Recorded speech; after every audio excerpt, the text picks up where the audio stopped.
So that Drake is considered a lesser cousin of the dragon. So he's not a full-on dragon, but he's still pretty intense to fight. Or I don't like fighting him. But I will be showing off a few tricks on what to do and how to fight him. Ah, hello. You don't look hollow, far from it. I am Solaire of Astora, an adherent of the Lord of Sunlight. Now that I am undead, I have come to this great land, the birthplace of Lord Gwyn, to seek my very own son. You find that strange? Well, you should. No need to hide your reaction. I get that look all the time.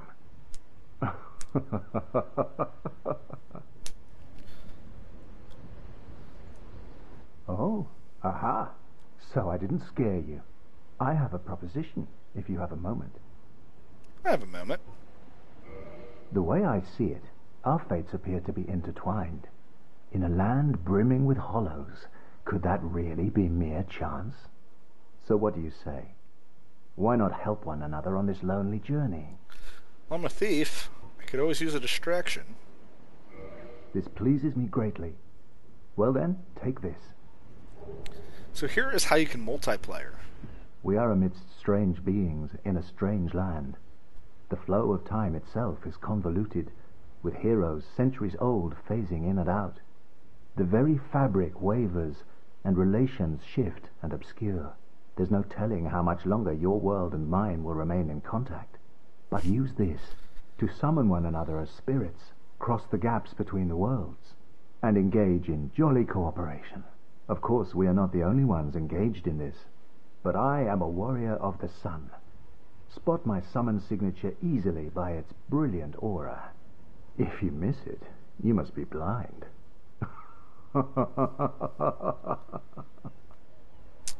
So there, remove things. You get the white soap sign. So the orange one leaves messages, and it's not guaranteed that your message is going to be seen by everybody, but it will appear to certain people. The servers kind of shift and collide, and that can also go if you're trying to multiplayer with a friend. Put your soap sign somewhere. I would recommend like kind of hiding it in a certain area or putting it in a distinct location. That way your friend knows to look for it. Although this game's a lot more fun playing it with strangers. But yes, if you have a best friend and you're trying to play with them, this game can be a lot of fun that way too, messing around with them and, trolling them and messing around. But what you do is you just put it on the ground, and then as the servers collide, certain people will be able to see that, and they'll be able to check your summon sign. And what will happen is a little figure of me standing like this will appear with my gear, my armor, my shield, and they will summon me based upon that. Now, hypothetically, let's say I was running around doing this is what they'll see instead.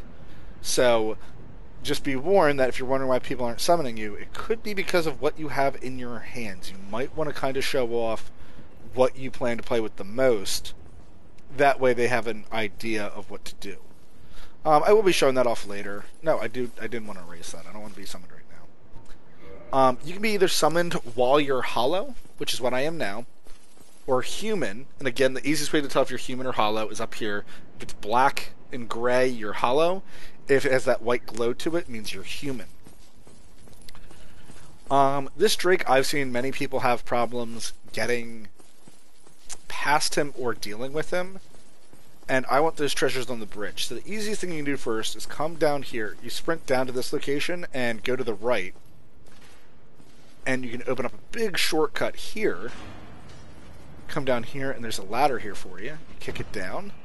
And now that's the bonfire we were resting at before. So you come in a full circle, which I think is a really cool game design. It must have taken, some of these guys a long time in order to set this up properly. Who is firing arrows? I don't know who's firing arrows. But on the note of firing arrows, what we're going to do is we're going to put out our longbow, and this is why I chose the wooden arrows. This is one of two tricks that you can do with this Drake. I have seen an easier way to do this. This is what I prefer to do. The other trick you can do... Crap. That's probably going to hit me. Yep, that hit me. Although I poised right through it. That's pretty awesome. I did not know you could poise through that fire. But that's one of the reasons I don't like trying to do this other trick. Is what you do is you come over here. And in this little crevice, you won't necessarily be burned. He does have an attack that can burn in this crevice. But what you do is you stay here. If you prefer to, you can make some noise, but keep your stamina up, because you're going to want to be able to run in a moment.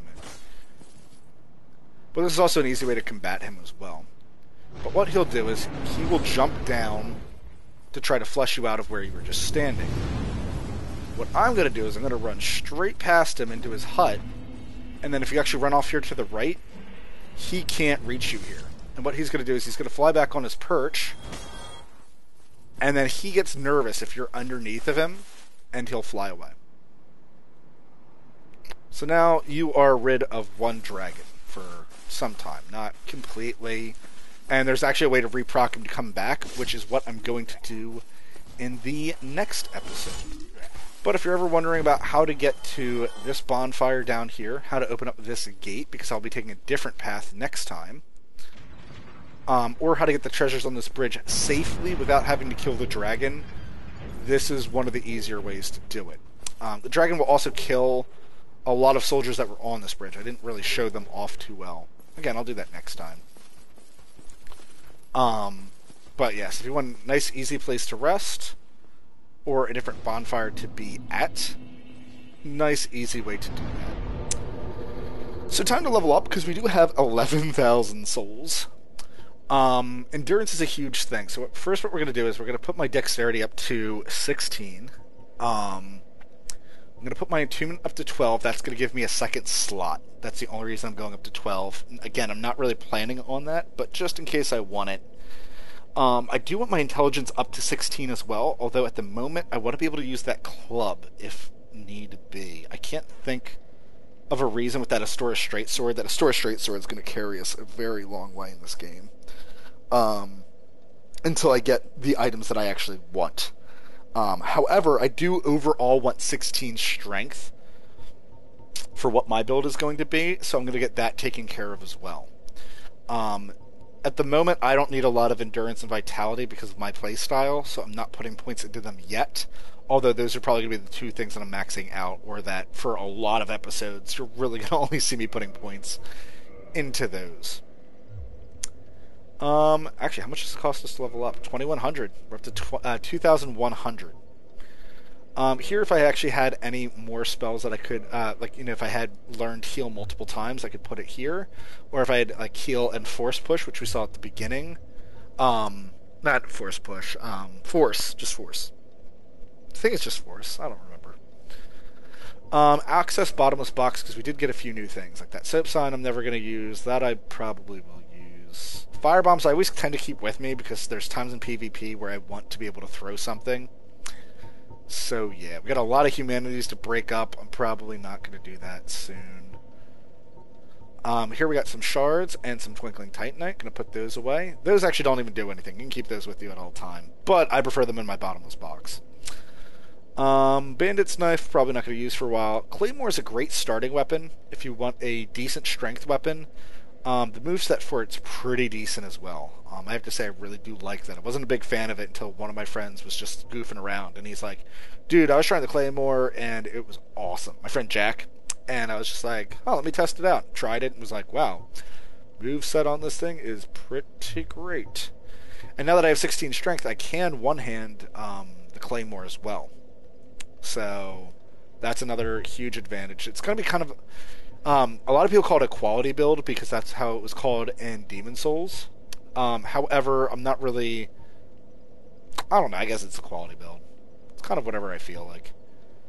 I'm going to put away some of these armor sets that we got, just because, again, I'm not planning to switch to them.